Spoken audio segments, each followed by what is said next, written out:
देखिए section 2A हो गया था। 2A में देखिए डेफिनेशन थी वेलेबल ऑफेंस, बी में चार्ज थी, सी में कॉग्निजेबल ऑफेंस भी हो गया, एल भी हो गया था, है ना। नाउ कम टू 2D, धारा 2D। 2D defines complaint. Complaint Hindi में हम कहते हैं परिवाद। It is defined in section 2D of CRPC। 2D CRPC में इसकी परिभाषा दी गई है।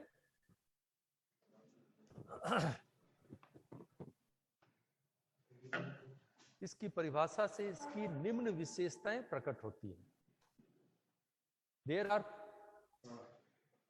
Are following elements of complaint. परिवाद के निम्नलिखित तत्व या विशेषताएं हैं। परिवाद के निम्नलिखित तत्व या विशेषताएं हैं। First, it is an allegation. It is an allegation.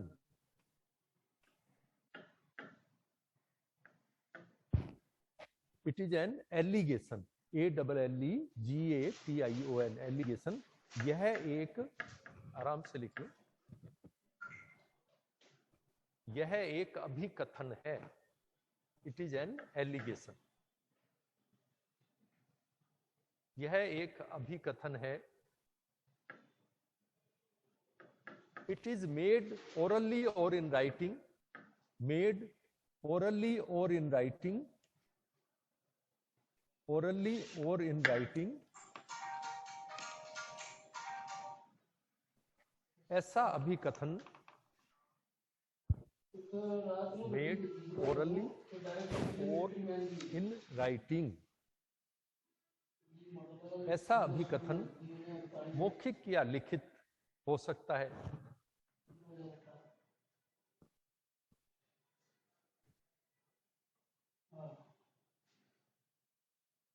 सबसे पहली बात, कोई एलिगेशन है, अभिकथन है जो कि मौखिक या लिखित हो सकता है। Next, it is made to a magistrate. यह मजिस्ट्रेट को किया जाता है। यह मजिस्ट्रेट को किया जाता है।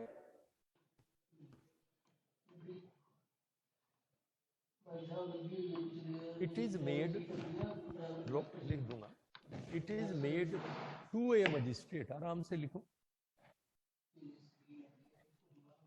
It is made to a magistrate.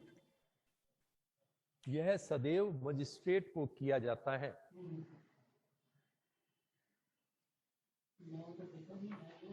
क्यों किया जाता है? with a view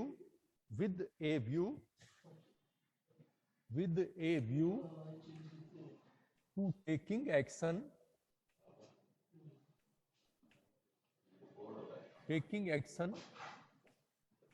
under CRPC,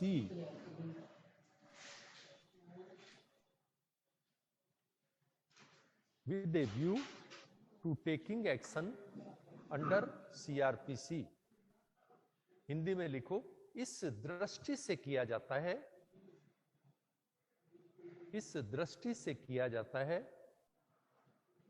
कि मजिस्ट्रेट दंड प्रक्रिया संहिता के अंतर्गत कार्यवाही करे।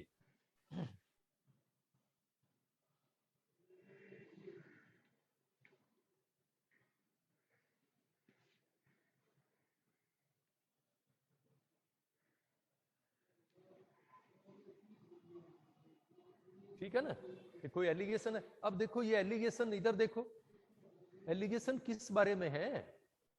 हम कह रहे हैं ना अभिकथन है। कोई एलिगेशन होता ना, आप कह रहे हो कि आप पर कोई एलिगेशन लगा दिया, तो एलिगेशन किस पे लगा रहे हो? किसी व्यक्ति पर लगा रहे हो। ठीक है ना। Allegation relates to a person known और अननोन। नोन भी हो सकता है, नोन और unknown that he has committed an offense. He has committed an offense.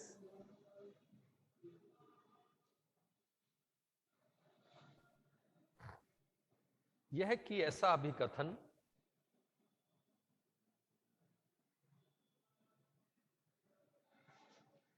किसी व्यक्ति के बारे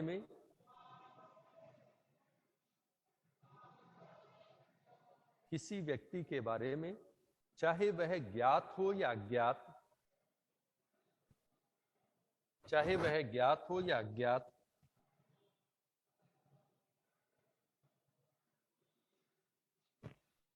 अपराध किया है।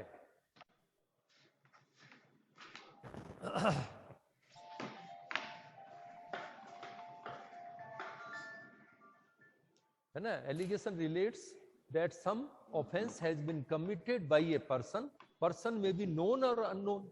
अननोन का कैसे होगा? चोरी होगी, आपको क्या पता किसने की? चोरी का आमतौर पर क्या आई विटनेस कहां होता है? तो चोरी हो गई आपके, तो आप कहेंगे कि ये देखो अज्ञात भी हो सकता है। आप पे किसी ने अचानक ही अटैक कर दिया, आप नहीं जानते, नोन नहीं था इसलिए मुझे नहीं पता कौन था, पर मुझे अज्ञात व्यक्तियों ने घेर कर मारपीट की। तो ये एलिगेशन है। हम कहेंगे कंप्लेंट क्या है? It is an allegation. आराम से सुनो, it is an allegation. It may be oral और इन राइटिंग, है ना, मौखिक भी हो सकता है, लिखित भी। किसको किया जाता है? पुलिस को नहीं किया जाता, मजिस्ट्रेट को किया जाता है, ताकि मजिस्ट्रेट सीआरपीसी के अंतर्गत कार्यवाही करे। यह कि किसी व्यक्ति ने अपराध कारित किया है, ऐसा व्यक्ति ज्ञात हो या अज्ञात। अब लिखो next, it does not include police report. इसमें पुलिस रिपोर्ट सम्मिलित नहीं है। इसमें पुलिस रिपोर्ट सम्मिलित नहीं है।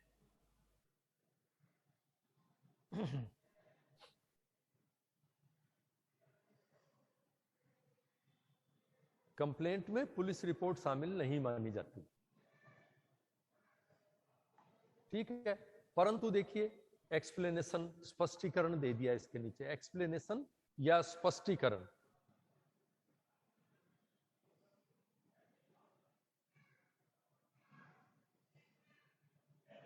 अब देखिए, पुलिस अधिकारी जो है इन्वेस्टिगेशन करता है। हमने खूब चर्चा कर ली, कोई भी अगर अपराध होगा उसका इन्वेस्टिगेशन करता है।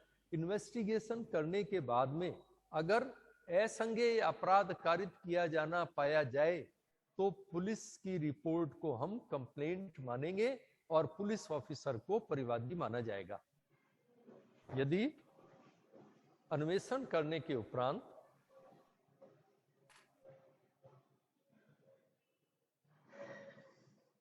असंज्ञेय अपराध का, अन्वेषण करने के उपरांत असंज्ञेय अपराध का किया जाना प्रकट हो, अपराध का किया जाना प्रकट हो, तो पुलिस अधिकारी की रिपोर्ट को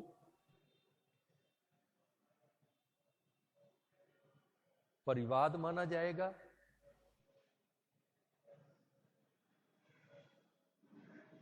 एवं पुलिस अधिकारी को परिवादी, पुलिस अधिकारी को परिवादी। If on investigation,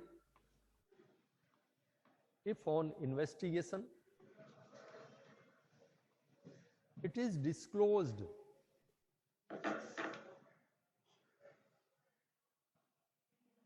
that some non-cognizable offense has been committed,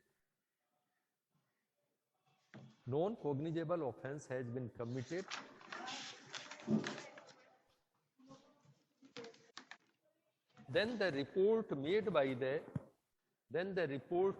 the police officer, the report made by the police officer shall be considered as complaint.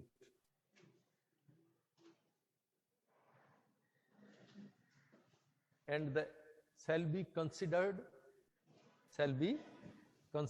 या deemed to be a complaint, and such police officer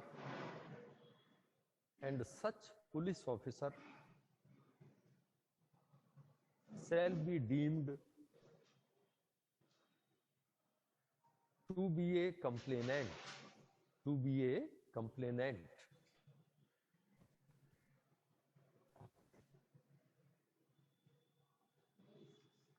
ठीक है, clear हो गया ना। तो हम कहेंगे परिवाद जिसको कहते हैं, कंप्लेंट कहते हैं, या हम उसको इस्तगासा कहते हैं। ऐसा इस्तगासा मजिस्ट्रेट के सामने प्रस्तुत किया है। और मान लीजिए मजिस्ट्रेट को आपने कोई इंफॉर्मेशन दे दी, परंतु आपका ये इंटेंशन नहीं है कि वो सीआरपीसी में कार्रवाई करे, तब हम कहेंगे ये कंप्लेंट नहीं है, it is merely an information. ये तो सिर्फ एक इत्तला है, हमारे को मतलब नहीं है वो कार्रवाई करे, हमने तो दे दी इत्तला, तो वो उसको कंप्लेंट नहीं मानेंगे। कंप्लेंट के लिए जरूरी है कि हम इसलिए कंप्लेंट कर रहे हैं ताकि मजिस्ट्रेट आगे कार्रवाई करे, सीआरपीसी में एक्शन ले, ठीक है, इट इज कंप्लेंट। अब कंप्लेंट के बारे में जितने भी सेक्शंस हैं वो रेलेवेंट सेक्शन है चैप्टर 15 में, वो हम डिस्कस कर लेते हैं। तो देखो पहले क्या है, वैसे समझ लो कि इससे रिलेटेड है सेक्शन 200, 201, 2, 3, 200 से 203 तक की कंप्लेंट से संबंधित है परिवार। और उसमें क्या होता है, परिवाद पेश हो गया, आपने परिवाद पेश किया, आप क्या कहलाओगे, कंप्लेनेंट, परिवादी। आपके ये दो गवाह हैं, ठीक है, परिवाद आपने पेश कर दिया मजिस्ट्रेट को, वो आपकी परीक्षा करेगा, आपका एग्जामिन करेगा, आपके बयान लेगा। और ऐसे बयान किस पे होंगे, ओथ पर लिए जाएंगे। फिर आप कहोगे भी ये मेरे दो विटनेस हैं, इन दोनों के भी बयान ले लेंगे, ठीक है। अब तीनों के बयान लेने पर वो ये पाता है भी कार्रवाई की जानी चाहिए, तो वो कार्रवाई कर देगा। कार्रवाई करने का मतलब एक्यूज्ड के खिलाफ, आप किसके खिलाफ कार्रवाई चाह रहे हो, अभियुक्त के विरुद्ध कार्रवाई की जाए। अगर इनके बयानों से, आप तीनों के बयानों से कोई प्रथम दृष्टया मामला प्रतीत हो, प्राइमा फेसी कोई केस बनता है, तो एक्यूज्ड के खिलाफ समन या वारंट जारी कर दिया जाएगा और एक्यूज्ड को बुला लेंगे।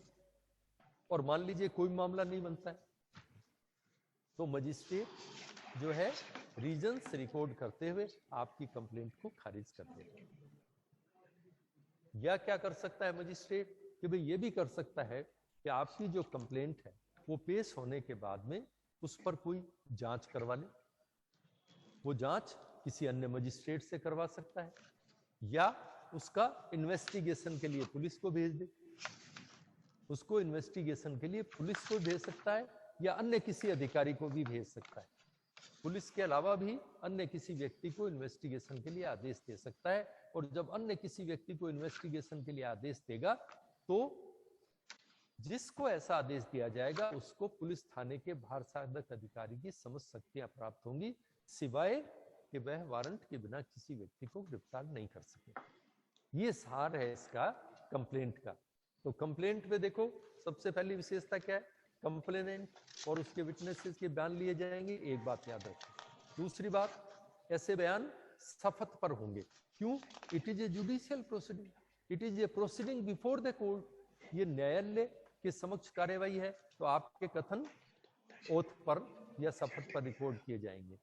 फिर आपने जो कंप्लेंट की है, कंप्लेनेंट है, आप उस पर हस्ताक्षर करेंगे, विटनेसेस भी हस्ताक्षर करेंगे और मजिस्ट्रेट भी उस पर हस्ताक्षर करेंगे। उसके बाद वो निश्चय कर सकता है भी फर्दर इंक्वायरी करनी चाहिए या फर्दर इन्वेस्टिगेशन कराना चाहिए, या कोई आवश्यकता नहीं है। आवश्यकता नहीं है तो मुलजिम को तलब कर सकता है, मुलजिम को समन के जरिए बुला सकता है या वारंट जारी कर सकता है। और अगर देखता है कि भाई ये कंप्लेंट में सारहीन है तो उसे खारिज कर देगा। अब आप क्रम वाइज लो, सेक्शन 200 को लो। सेक्शन 200 हेडिंग दे दो, एग्जामिनेशन ऑफ कंप्लेनेंट, परिवादी की परीक्षा, परिवादी की परीक्षा।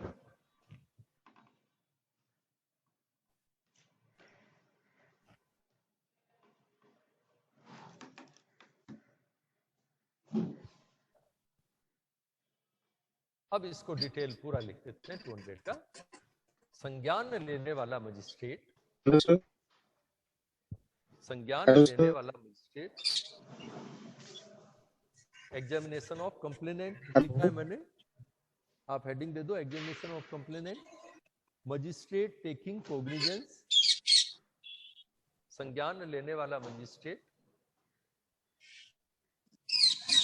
shall examine the complainant and the witnesses present,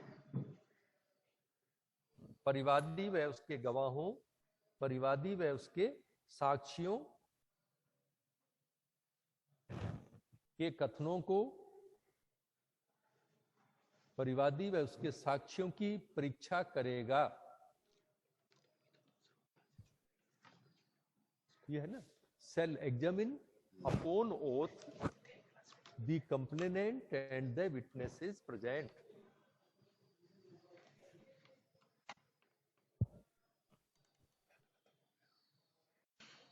परिवादी व उसके साक्षियों, उसके साक्षी जो उपस्थित हैं,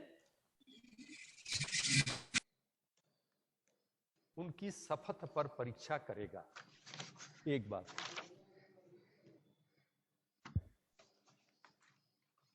शपथ पर परीक्षा करेगा, परीक्षा उनके कथन रिकॉर्ड कर लेगा। अब कह रहे हैं फिर देखो कथन के लिए भी ये बात भी कह दी, substance of such examination shall be reduced in writing, substance of such examination shall be reduced in writing।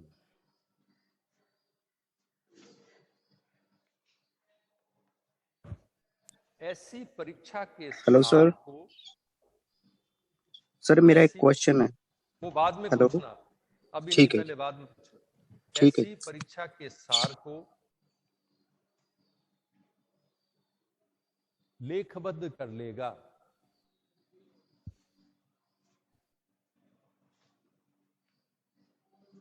Next, signed, to be signed, इस पर परिवादी साक्षियों, परिवादी साक्षियों एवं मजिस्ट्रेट द्वारा हस्ताक्षर किए जाएंगे।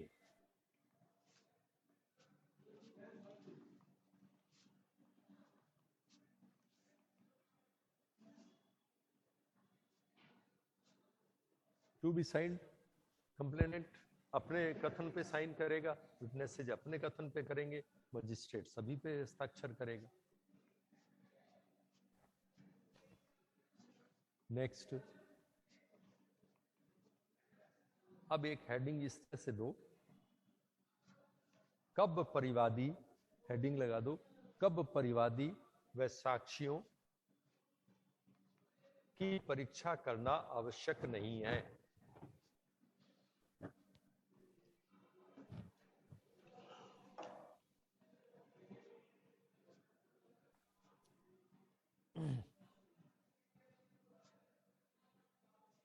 लिखा ना अपन ने, magistrate need not examine complainant and witnesses. Magistrate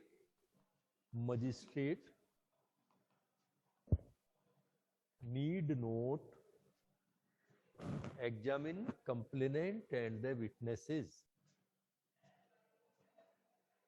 कब इनकी परीक्षा करना आवश्यक नहीं है? तो पहली बात, that the complaint is made in writing, यह कि परिवाद लिखित में किया गया है, यह कि परिवाद लिखित में किया गया है।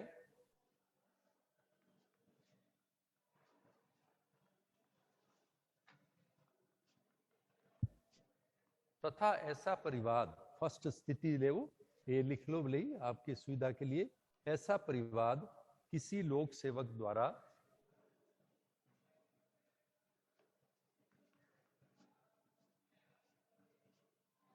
अपने कर्तव्य के निर्वहन में किया गया है।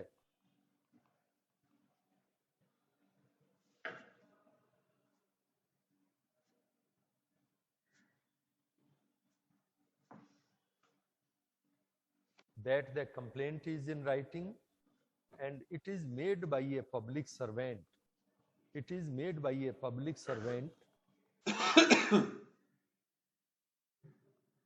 acting in discharge of his duty, acting in discharge of his official duty.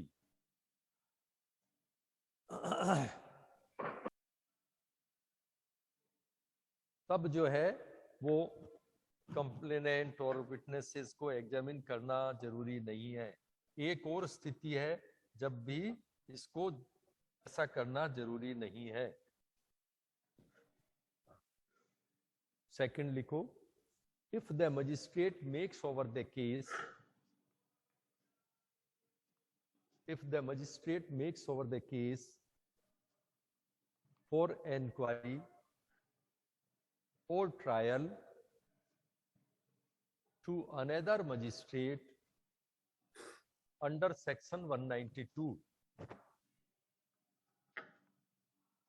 कब परिवादी व उसके साक्ष्यों की परीक्षा करना आवश्यक नहीं है? जबकि कंप्लेंट किसी लोक सेवक द्वारा अपने कर्तव्य निर्वहन में किया गया है, अथवा या मजिस्ट्रेट धारा 192 के अंतर्गत अन्य किसी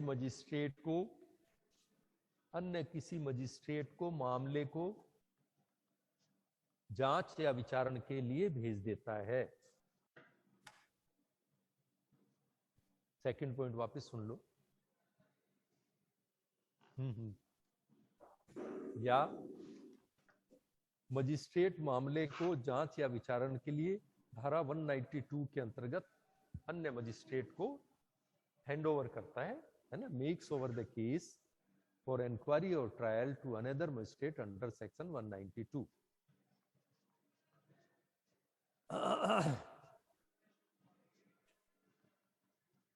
अब देखिए इसके अंदर 192 में क्या है, सीजेएम जो है किसी को अन्य को भी जांच या विचारण के लिए भेज सकता है। तो अगर मान लीजिए इसने जो है जिस मजिस्ट्रेट के पास मामला है या सीजीएम के पास में है और सीजीएम ने कंप्लेनेंट और विटनेसेस को की परीक्षा कर ली है, ये मान लो सीजीएम है, इन्होंने आपको भेज दिया, अब आपको दोबारा उनकी परीक्षा करने की जरूरत नहीं है, ये बात स्पष्ट कर दो। लिखो, if the case is made over after examining complainant and witnesses,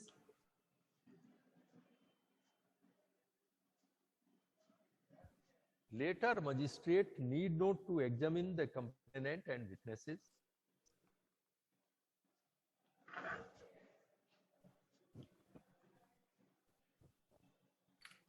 Later magistrate need not to examine the complainant and the magistrate and the witnesses.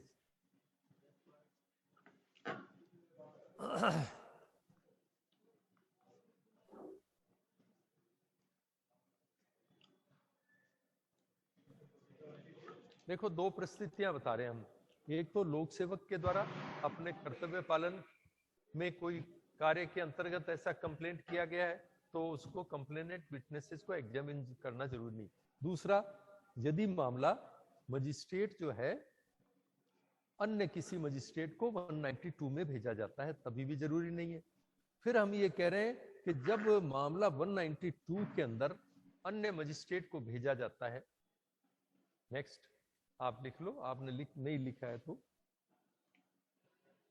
कि यदि परिवादी एवं साक्षियों की परीक्षा के पश्चात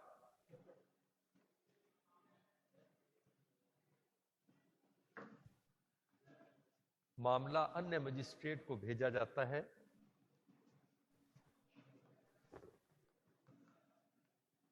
तो जिस मजिस्ट्रेट को मामला भेजा गया है उसके द्वारा परिवादी एवं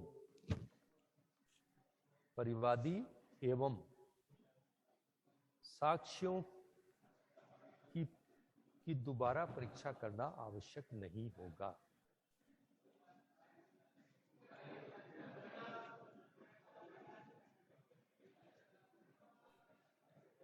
आवश्यक नहीं होगा।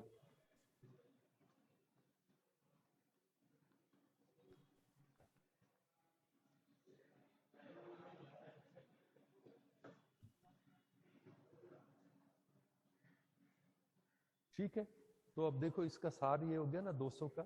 200 के अंतर्गत कंप्लेनेंट विटनेसेस को एग्जामिन किया जाता है, परिवादी उसके गवाहों की परीक्षा की जाती है और ऐसी परीक्षा शपथ पर की जाती है। इस पर परिवादी अपने कथन पर, गवाह अपने कथन पर हस्ताक्षर करेंगे और मजिस्ट्रेट सभी कथनों पर हस्ताक्षर करेंगे। ठीक है, एक बात फिर ये कह रहे हैं भी कुछ परिस्थितियां ऐसी है जिसमें कंप्लेनेंट और विटनेसेस को एग्जामिन करना जरूरी नहीं है। कोई लोक सेवक ने अपने कर्तव्य पालन में किया है तो ये पर्याप्त मान लिया, और क्या है भाई कर्तव्य पालन में किया है और कंप्लेंट राइटिंग में है तो उनको एग्जामिन करने की जरूरत नहीं है। या मामला आपके पास मामला आया, सीजीएम ने आपका मामला अन्य किसी को भेज दिया, तो फिर आपको कुछ नहीं करना आगे। अब देखिए धारा 201 heading 2 procedure bye magistrate. Procedure bye magistrate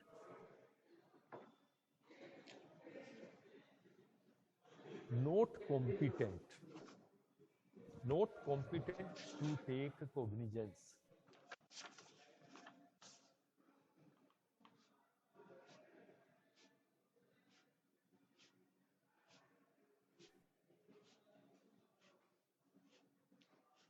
संज्ञान के लिए मजिस्ट्रेट का सक्षम नहीं होना।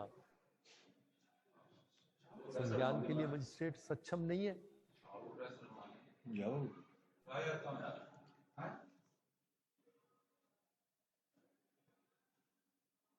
तो क्या है देखो इसके अंदर कि भाई जिस मजिस्ट्रेट के सामने आपने पेश किया है उसको जो है कोग्निजेंस लेने की पावर नहीं है। कोग्निजेंस का भी डिस्कस करेंगे क्या होता है। कोग्निजेंस लेने की पावर नहीं है तो वो क्या करेगा, आपको उचित कोर्ट में जाने का डायरेक्शन दे देगा। अगर आपने कंप्लेंट राइटिंग में की है तो उस पर एंडोर्समेंट कर देगा, उस पर लिख देगा कि भी अमुक कोर्ट में आप जो है ये मामला प्रस्तुत करें। तो इसमें दो स्थिति ले लो। पहला, यदि परिवाद लिखित में है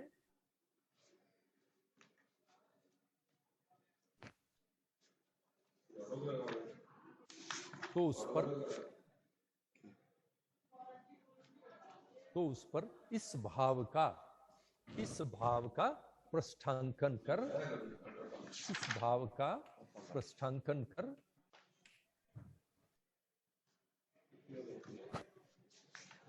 उचित न्यायालय में प्रस्तुत करने के लिए लौटा देगा।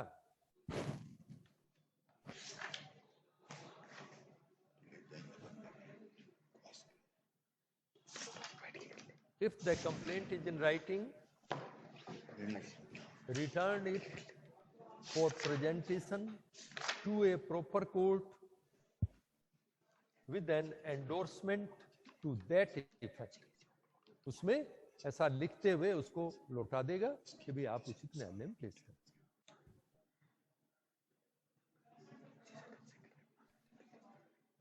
अब दूसरी स्थिति क्या है, complaint is not in writing. ऐसा परिवाद लिखित में नहीं है, ऐसा परिवाद लिखित में नहीं है तो परिवादी को उचित न्यायालय में परिवाद प्रस्तुत करने का निर्देश देगा।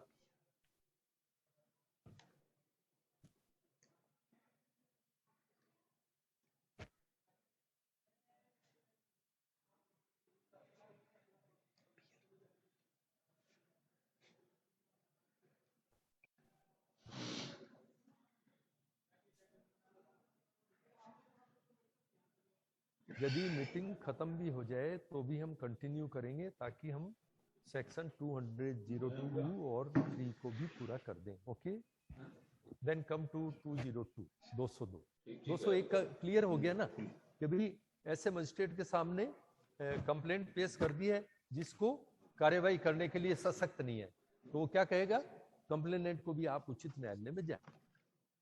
अगर ओरली है तो उचित न्यायालय में जाने का कह देगा, लिखित में है तो उस पर एंडोर्समेंट, उस पर यह अंकित करते हुए उसको कंप्लेंट लौटा देगा कि आप उचित न्यायालय में जाए। 202 का पहले तो हेडिंग लगाओ, postponement of issue of process.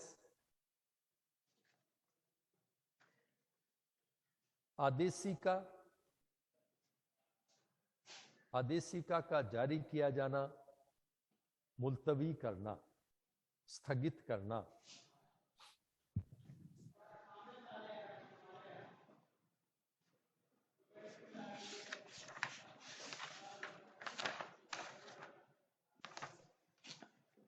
जैसा हमने चर्चा की थी थोड़ी देर पहले कि जरूरी नहीं है कि मजिस्ट्रेट आपके बयान लेने पर कार्रवाई कर दे, वो चाहता है कि आगे भी इंक्वायरी की जाए या ये मामला पुलिस को इन्वेस्टिगेशन के लिए भेज दिया जाए, तो वो प्रोसेस जारी नहीं करेगा। प्रोसेस का मतलब अभियुक्त के विरुद्ध समन या वारंट जारी नहीं करेगा और फर्दर इंक्वायरी करेगा, स्वयं या अन्य किसी से इंक्वायरी करवाएगा या इन्वेस्टिगेशन के लिए मामले को भेज सकता है। अब इसके पॉइंट्स को पूरी तरह से ढंग से लिख लो। पहला लिखोगे नंबर 1 202 का उपधारा 1, कोई मजिस्ट्रेट परिवाद के प्राप्त होने पर, अपराध के संबंध में परिवाद प्राप्त होने पर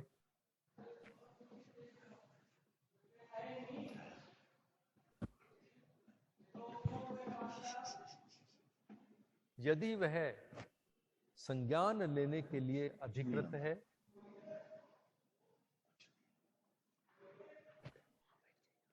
अथवा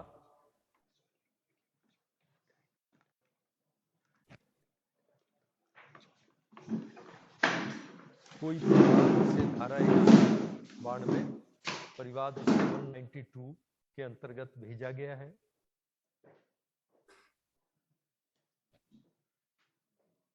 धारा 192 के अंतर्गत भेजा गया है,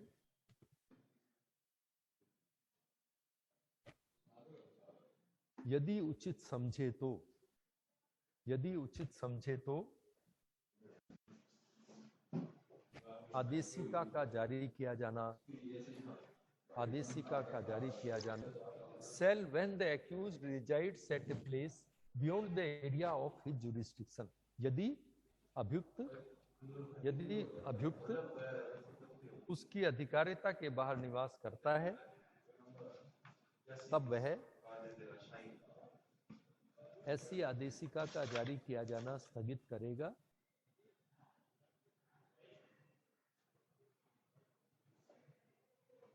आदेशिका का जारी किया जाना मुलतवी या स्थगित करेगा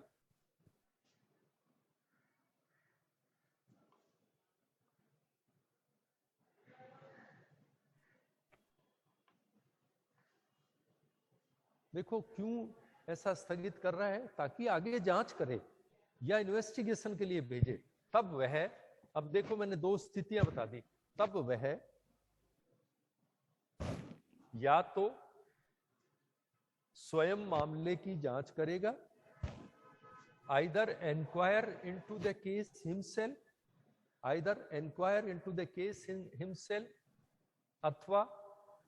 अथवा किसी पुलिस अधिकारी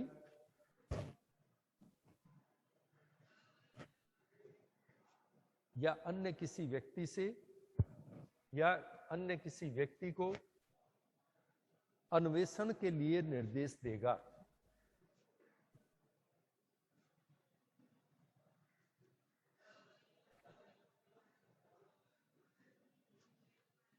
ठीक है, अब देखो ये जांच करने या इन्वेस्टिगेशन का क्या उद्देश्य है, पर्पज स्पष्ट कर दो, पर्पज उद्देश्य या प्रयोजन। For the purpose of deciding whether or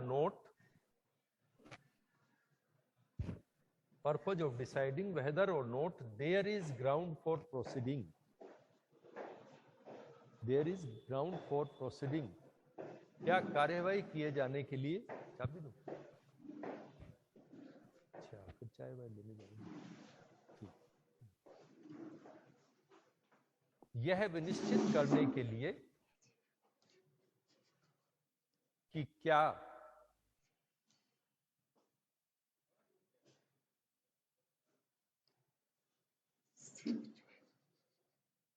आगे कार्यवाही किए जाने के लिए कोई आधार है, क्या कार्यवाही किए जाने के लिए कोई आधार है या नहीं।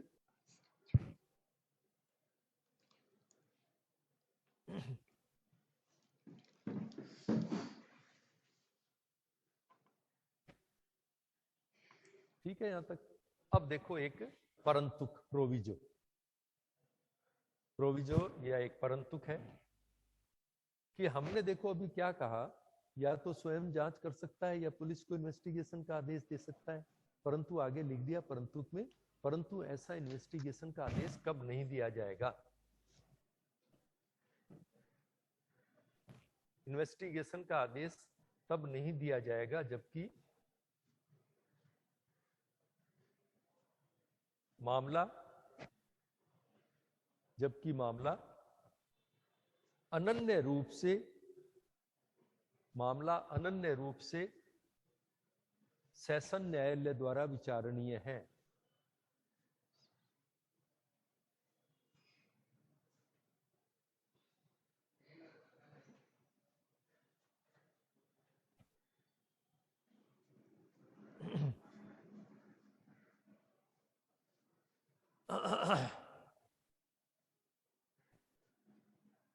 दूसरी स्थिति, एक तो इधर लिख दिया हमने, दूसरा लिख दो, जबकि परिवाद किसी न्यायालय द्वारा नहीं किया गया है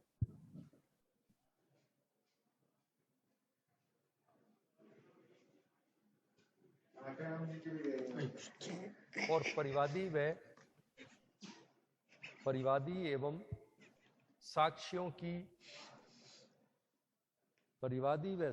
की धारा 200 के अंतर्गत परीक्षा न कर ली गई हो,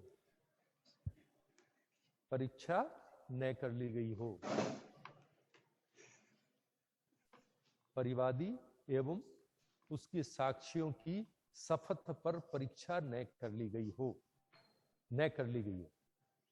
भाई वो करनी जरूरी है, उसके बाद ही भेजेगा, ये कहना चाह रहे हैं।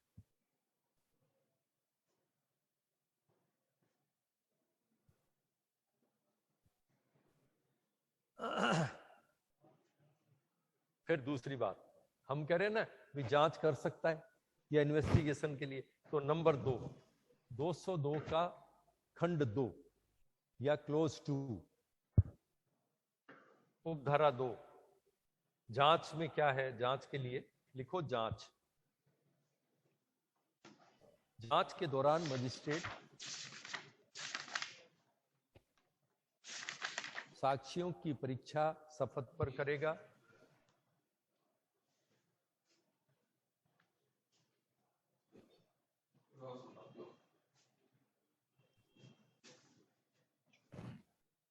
है ना, लिखा ना, in inquiry magistrate shall examine witnesses on oath. Sir दोबारा रिपीट करना। In an inquiry magistrate shall examine witnesses on oath if the case is exclusively triable by the court of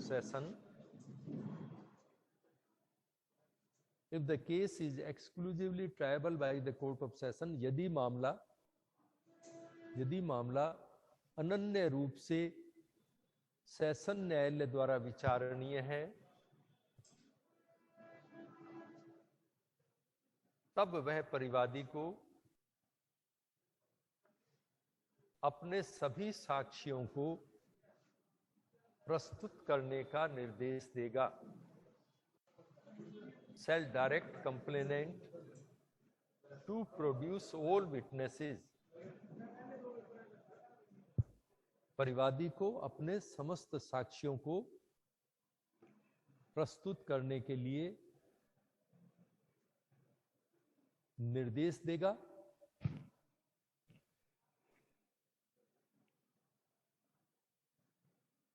और एवं ऐसी साक्ष्यों का परीक्षण शपथ पर करेगा।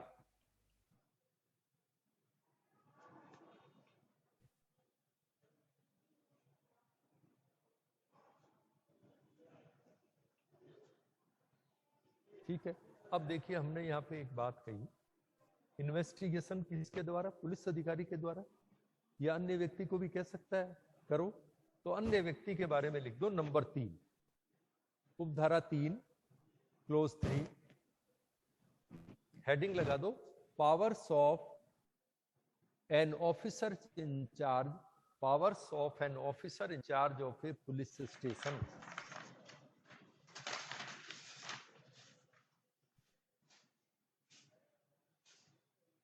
यदि पुलिस अधिकारी से भिन्न अन्य किसी व्यक्ति के द्वारा अन्वेषण किया जाता है, अन्य किसी व्यक्ति के द्वारा अन्वेषण किया जाता है,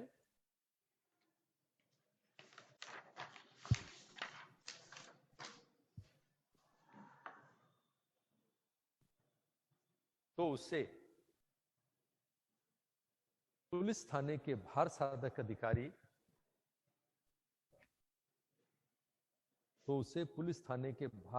अधिकारी को प्राप्त अन्वेषण की समस्त शक्तियां प्राप्त होंगी।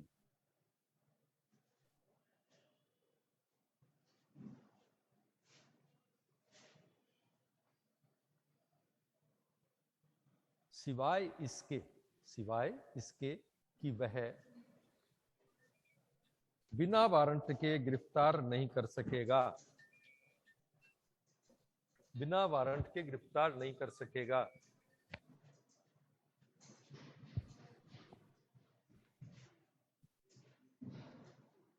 He shall have all the powers of an officer in charge of the police station, except he cannot arrest without warrant. अब नेक्स्ट ले लो 203, धारा 203, dismissal of complaint. Dismissal of complaint, परिवाद का खारिज किया जाना, परिवाद का खारिज किया जाना, इस शब्द देखें, परिवाद का खारिज किया जाना। अब देखो हमने कंप्लेंट में क्या देखा, किसके बयान लेंगे? परिवादी, साक्षियों, परिवादी के बयान, साक्षियों के बयान, या कोई जांच की गई है वो जांच, या इन्वेस्टिगेशन अगर कोई है उसकी रिपोर्ट, सभी पर विचार करने के उपरांत ये पाया जाता है कि अभियुक्त के विरुद्ध कार्यवाही करने का कोई पर्याप्त आधार नहीं है, तो परिवाद खारिज कर दिया जाएगा। और ऐसे खारिज किए जाने के कारणों को अभिलिखित किया जाएगा। ठीक है, लिखो किन किन बातों पर विचार करना है वो सारे लिख दो। Considering the statement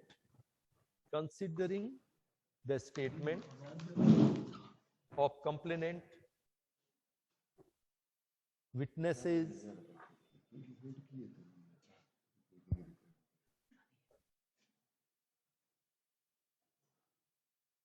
result of inquiry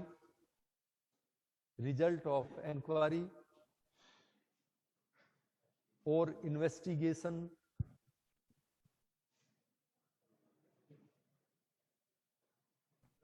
magistrate considers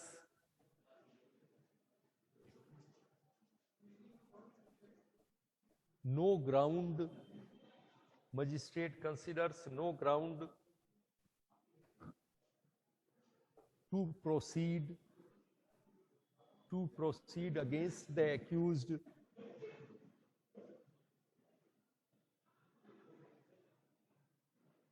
he shall dismiss the complaint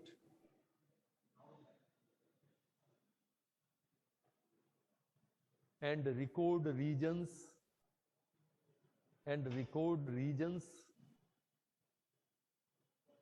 for such dismissal.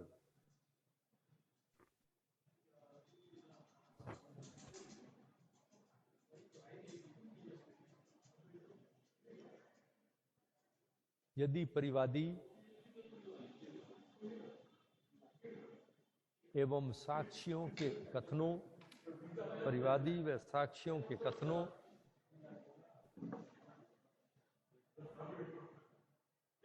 जांच या अन्वेषण के परिणाम पर विचार करने के उपरांत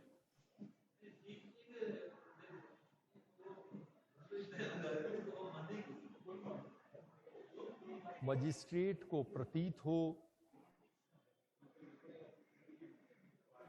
कि अभियुक्त के विरुद्ध कार्यवाही करने के लिए पर्याप्त आधार नहीं है। अभियुक्त के विरुद्ध कार्यवाही करने के लिए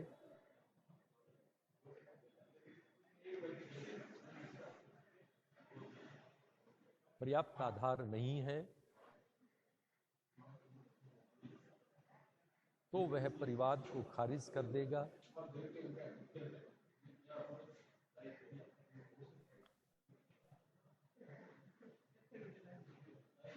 तथा खारिज किए जाने के कारणों को अभिलिखित करेगा।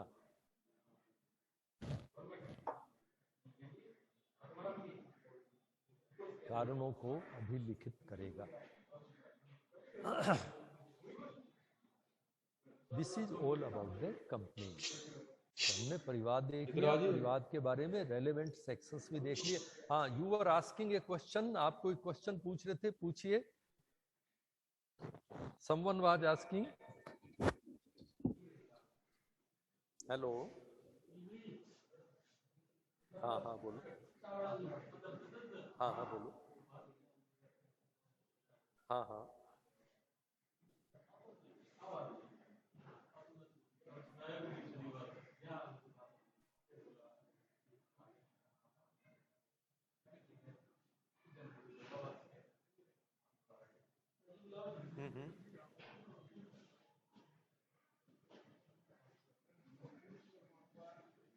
क्या नाम बताओ ना, नाम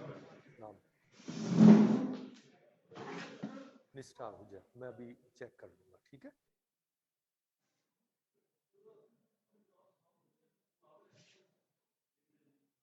हाँ हाँ, मैं अभी देख के, अभी क्लास में हूँ, क्लास के बाद में आप 10 मिनट बाद रिंग कर लेना, मैं बता दूंगा, ठीक। हाँ निष्ठा आहूजा, मैं देख के बता दूंगा, ठीक। हाँ, कोई क्वेश्चन पूछ रहे थे, कौन पूछ रहे थे? Ask the question. ये लीजिए,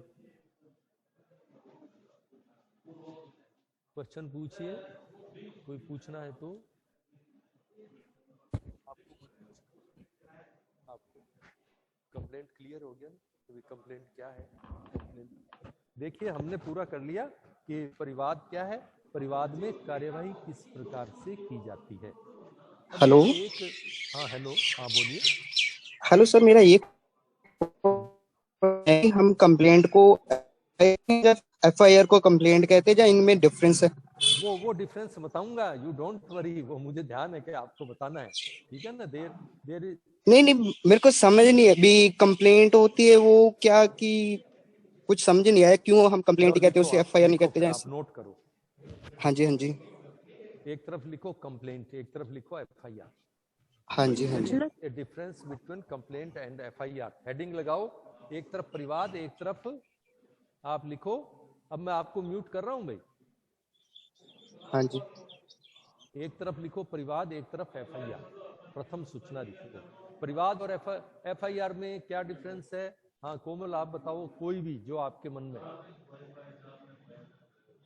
सर मैं बताऊं? नहीं, आपसे नहीं पूछ रहा हूँ, आपसे ही पूछूंगा। हाँ, अब आप भी बोलो, आप बोल रहे हो ना, आप बोलो। क्या डिफरेंस है? कौन छिंदरपाल या कौन बोल रहे सर, जो एफआईआर है वो पुलिस के सामने दर्ज की जाती है, बट जो कंप्लेंट है वो मजिस्ट्रेट को की जाती है। वो ये जो कंफ्यूज हो रहे हैं ना, कंप्लेंट क्यों? मान लीजिए आपकी एफआईआर दर्ज नहीं हुई तो आप क्या करोगे? कंप्लेंट ही करोगे। या नॉन कॉग्निजेबल ऑफेंस है तो आपको कंप्लेंट ही करनी होगी। तो पहला अंतर लिखो फर्स्ट। पहले आपने कंप्लेंट लिखा हुआ है क्या? Complaint is always made to a magistrate. Complaint is always made to a magistrate. Hindi में लिखें तो परिवाद सदैव मजिस्ट्रेट को किया जाता है. कहां लिखा हुआ है? धारा 2D में लिखा हुआ है.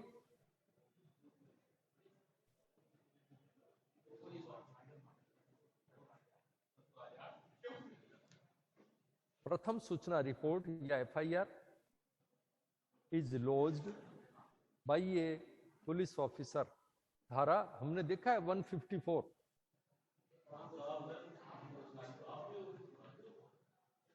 एन इंफॉर्मेशन, इसको ऐसा लिख दो, an information relating to commission of cognizable offence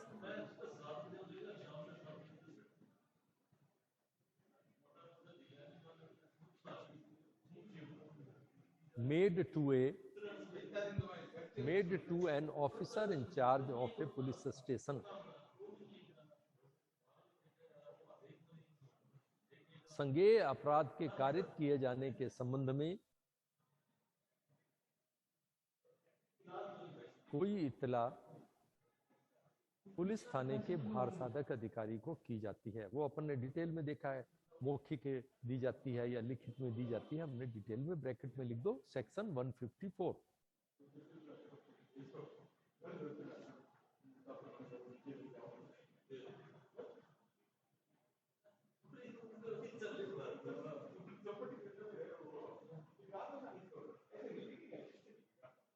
देखो हमने उसमें पढ़ा था ना 154, 156, 157 के कॉग्निजेबल ऑफेंस के बारे में. तो मजिस्ट्रेट की अनुमति के बिना इन्वेस्टिगेशन शुरू कर सकता है. नंबर 2 पॉइंट एफआईआर में लिख दो. पुलिस थाने का भार साधक अधिकारी, एफआईआर में लिख दे, पुलिस थाने का भार साधक अधिकारी मजिस्ट्रेट की अनुमति के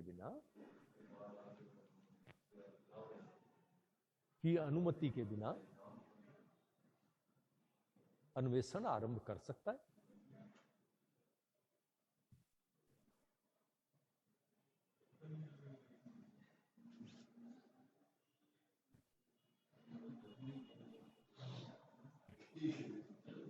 और कंप्लेंट पे इन्वेस्टिगेशन कब करेगा? जब मजिस्ट्रेट उसको भेजे. लिखो, परिवाद पर पुलिस अधिकारी तभी अन्वेषण करेगा जबकि उसे ऐसा परिवाद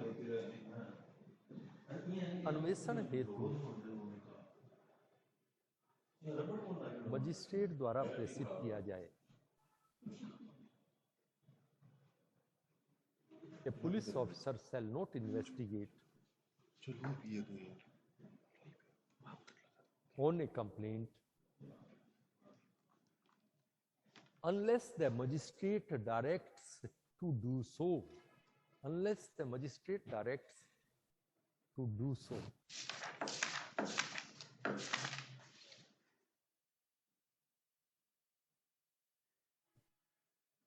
नेक्स्ट डिफरेंस तीसरा और बना दो. एफआईआर किससे रिलेटेड होती है? Cognizable offence. और कंप्लेंट कॉग्निजेबल नॉन कॉग्निजेबल दोनों से ही हो सकता है. वे आपकी एफआईआर दर्ज नहीं की तो कॉग्निजेबल ऑफेंस के लिए भी आप कंप्लेंट कर सकते हो. लिखो, FIR always relates to commission of a cognizable offence. प्रथम सूचना रिपोर्ट संज्ञेय अपराध के कारित किए जाने से संबंधित होती है. संज्ञेय अपराध के कारित किए जाने के संबंध में होती है.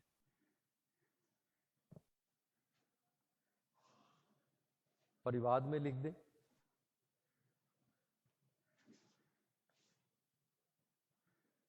असंज्ञेय किसी भी अपराध के संबंध में हो सकता है.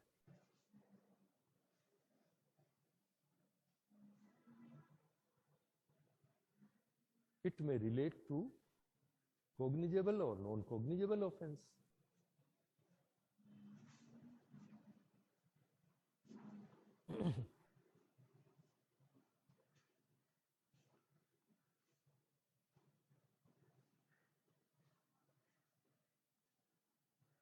फिर देखो मजिस्ट्रेट कोग्निजेंस कब लेगा एफआईआर पे? जब चालान पेश हो जाएगा तभी तो लेगा। इन्वेस्टिगेशन का रिजल्ट क्या होगा? आइदर चालान और एफआर। पुलिस रिपोर्ट आ जाएगी तब कोग्निजेंस लेगा। और इस पर कब कोग्निजेंस लेगा? कंप्लेंट पे तुरंत ही ले सकता है, या कंप्लेनेंट और उसके जो साक्ष्यों के बयानों के उनको एग्जामिन करके ले सकता है। तो कोग्निजेंस भी जो है मजिस्ट्रेट आप कहेंगे परिवाद पर तुरंत ले सकता है, और उसमें पुलिस रिपोर्ट प्रस्तुत होने पर लेगा। लिख दो परिवाद पर मजिस्ट्रेट, परिवाद में लिख रहे हैं मजिस्ट्रेट तुरंत संज्ञान ले सकता है, और उस पर पुलिस रिपोर्ट प्रस्तुत होने पर। एफआईआर की तरफ लिख दो पुलिस रिपोर्ट प्रस्तुत होने पर।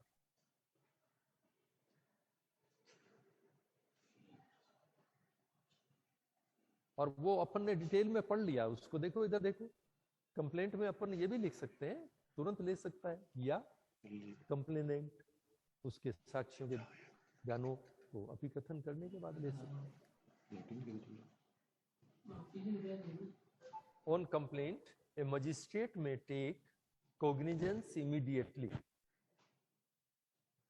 while in case of FIR, magistrate takes cognizance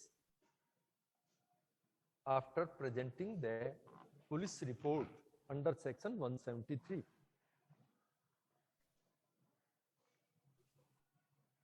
Takes cognizance on a police report 73. May take cognizance after the result of the investigation. The result of the investigation क्या होगा? या तो चालान होगा या एफआर होगी, तो उसको हम कहेंगे पुलिस रिपोर्ट प्रस्तुत होने के बाद में आगे कार्यवाही करेगा। This is all about the complaint and FIR. Okay, hello sir. अवकाश रहेगा, कल मीटिंग नहीं होगी। There shall be no meeting tomorrow. Mahashivratri का अवकाश रहेगा। We shall be meeting on